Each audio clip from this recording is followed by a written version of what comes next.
Guys, Sri Lanka போலாமா? Morning flight. எனக்கு ஒரு 6:30க்குலாம் நான் அங்கே இருக்கணும். தம்பி அம்மா ஆன்ட்டிலாம் வந்து எனக்கு கொண்டு விட வந்திருந்தாங்க. ஸோ காலையிலே ஏர்போர்ட் போனாலே ஃபர்ஸ்ட் எடுத்தோன்னா எனக்கு ஷாக்கு. ஏன்னா hockey men's club junior 2025 team ஃபுல்லாகவே அங்கே இருந்தாங்க. லிட்டரலாக 29 பிளேயர்ஸை தாண்டி நான் நின்றுட்டு இருந்தேன். அதனால தான் ஆக்சுவலாக உள்ள வரதுக்கு கொஞ்சம் டைம் டிலே ஆயிடுச்சு.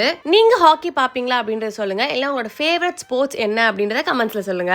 ஃபர்ஸ்ட் டைம் ஸ்ரீலங்கா ஏர்வேஸ்ல டிராவல் பண்றேன். ஆக்சுவலாக ஸ்ரீலங்காக்கே நம்ம ஃபர்ஸ்ட் டைம் தான் போகிறோம். எல்லாருக்குமே மார்னிங் பிரேக்ஃபாஸ்ட் அவங்களே ப்ரொவைட் பண்ணாங்க.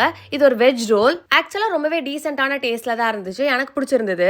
ஃபிளைட்டோட டியூரேஷன் ரொம்பவே கம்மி. அப்பதான் ஏறி உட்காந்து சாப்பிட்ட மாதிரி இருந்துச்சு. அதுக்குள்ள கொலம்போ ஏர்போர்ட்ல வந்து நம்ம இறங்கியாச்சு. என்னோட சேர்த்து கம்ப்ளீட்டா ஒரு 7 கிரியேட்டர்ஸ் வந்து வந்திருந்தோம் இந்த ஈவெண்ட்டுக்கு. ஸ்ரீலங்கா டிபார்ட்மெண்ட் டூரிஸ்ட் பியூரோ அப்படின்னு சொல்லிட்டு ஏர்போர்ட்லயே ஒரு பிளேஸ் இருக்கும், அங்க வர சொன்னாங்க. அண்ட் இப்படிதான் ரொம்ப ரொம்ப ரொம்ப ரொம்ப ஸ்வீட்டா வந்து எங்களை வெல்கம் பண்ணிருந்தாங்க. நெக்ஸ்ட் 4 days நம்ம ஸ்ரீலங்கால தான் இருக்க போறோம். ரொம்ப ரொம்ப எக்ஸைட்டடா இருக்கு. என்னென்ன பிளேஸ் எக்ஸ்ப்ளோர் பண்ணி பார்க்க போறோம் அப்படின்றத நினைச்சா. So come travel with me. Next video பார்க்கலாம். பை.